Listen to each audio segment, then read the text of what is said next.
Thank you so much, very much, for your very kind words. Executive Director Gonzalez, I love to see women in power like that, especially. Thank you so much for your very generous words, which I accept on behalf of the House Democrats and now President Biden as well, for making so much of this possible. You gave some of the history of what it was and how it came to be. I just want to add a little bit to that. First of all, let me say I'm so excited about this morning for what it means. I'm so honored to be here with my colleague Jackie Speier, who's been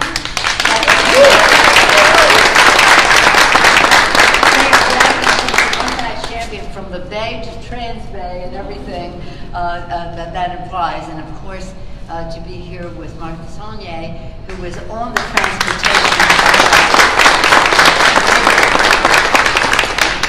More on all of that as we go along.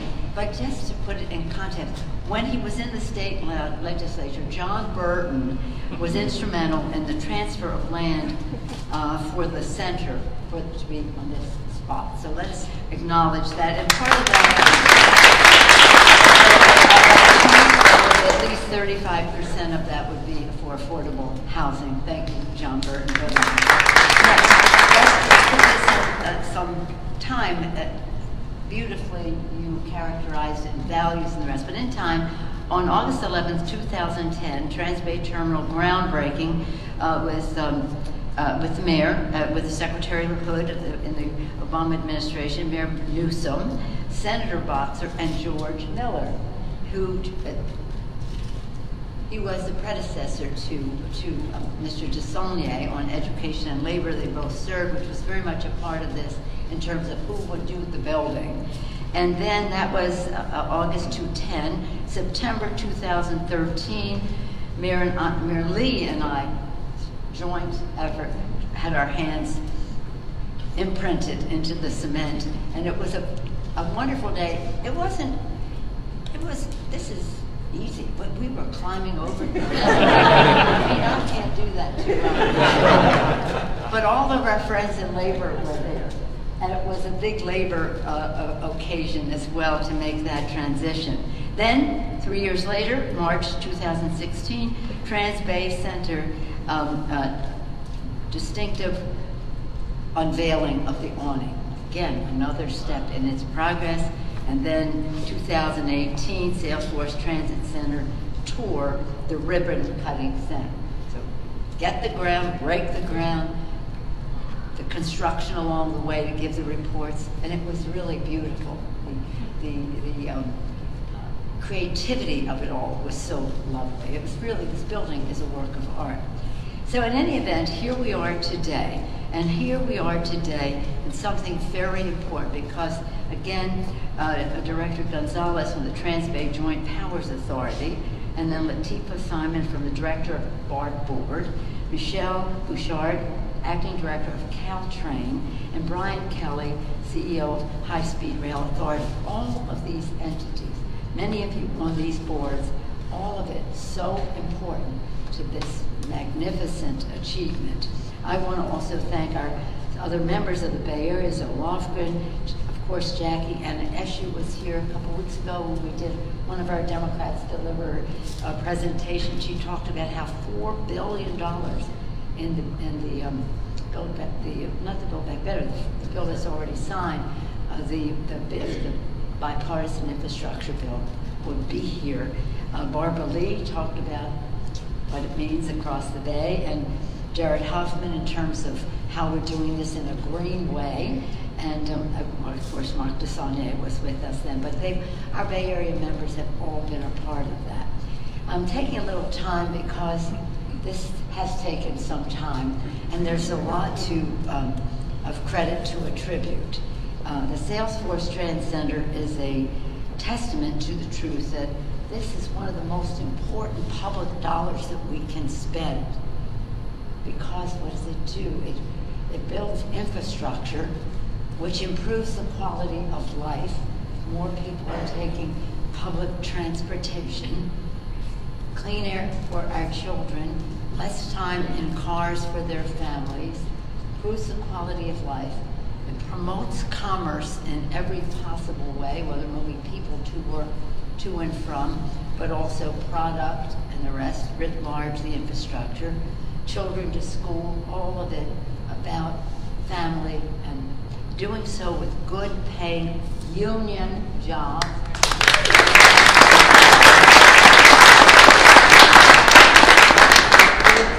Worker protections in the legislation, delivering a better quality of life, I said, advancing equity, this being done in a new, fresh way, not like a road going through a neighborhood and dividing the community of interest, but instead breaking down all of those barriers to community common interest, and to do so in a way that is promotes environmental justice, and again, connecting our communities. So while this is this structure here, what is implied by it in the community and the rest is just remarkable, transformational, and really historic.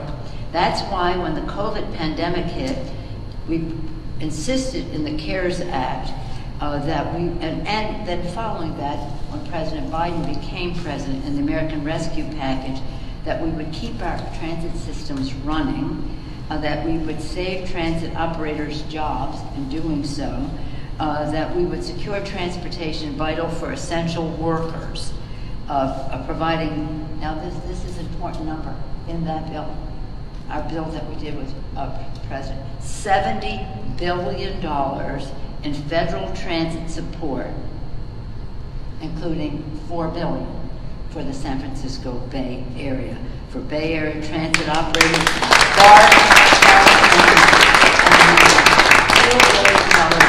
that's here, as Anna said at her press conference, guaranteed $4 billion.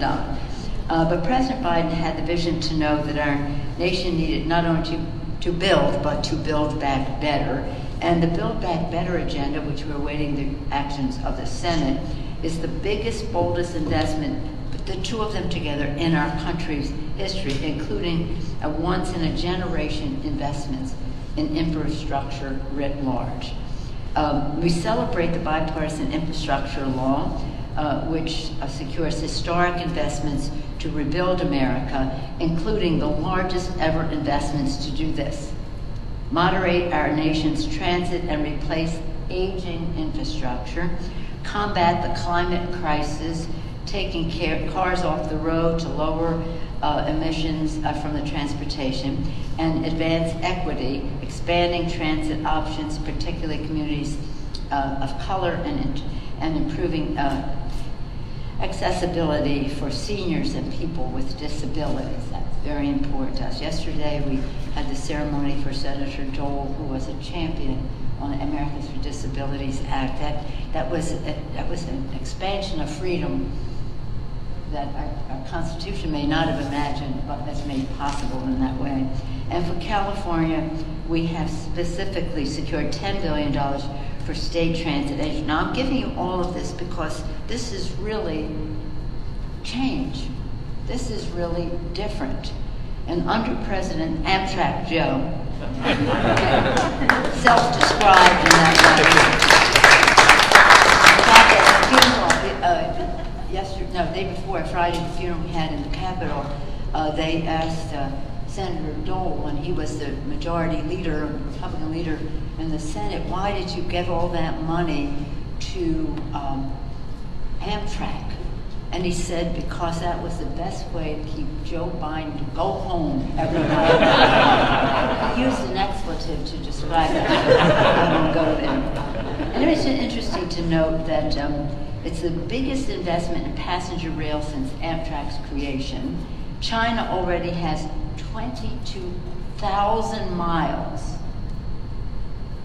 of high-speed rail, which will double by 2035. Japan has had high-speed rail for nearly 60 years.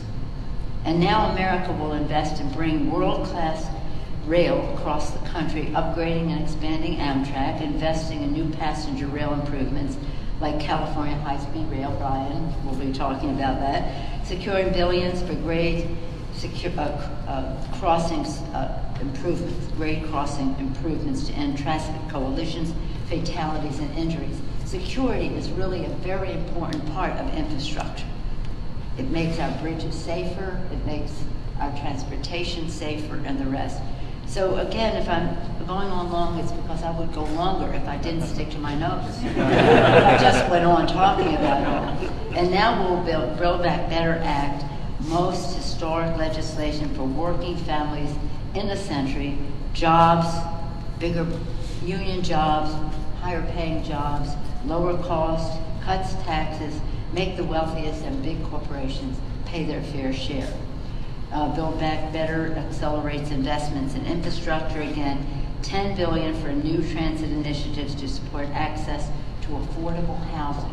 We in California know it's expensive to live someplace. In order for people to have access to jobs, they have to have faster access from home, where housing is affordable. So the connection between transit and housing, very seriously recognized. Maxine Waters and Peter DeFazio work together to make that happen. And $10 billion specifically dedicated to high-speed rail, which I did mention. And will not repeat the planning mistakes of the past, because this will be about the future. Over a decade ago, this, as was mentioned, was a rundown terminal that was no longer worthy of the innovative transit city that San Francisco is.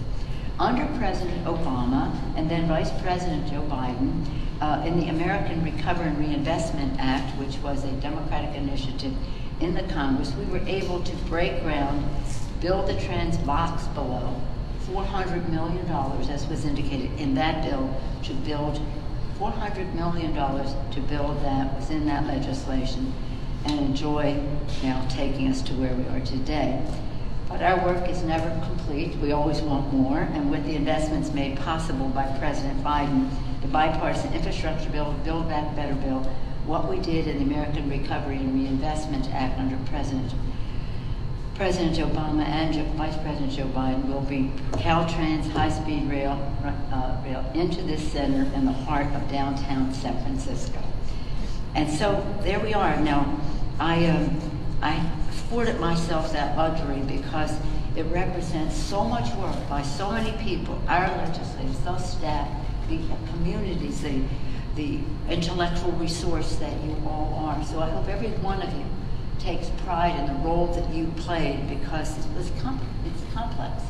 There are many considerations that go into this, and you're going to hear more about it all from our distinguished guest. And it's my privilege now to yield to Lateefah Simon, a director of the Board of Directors, a national recognized advocate for civil rights and racial justice, a powerhouse of progress in the Bay Area, in education, policing, youth service, tech, and so much more. So you see how all of this comes together and what we are talking about today. Lateefah, I yield the floor to you.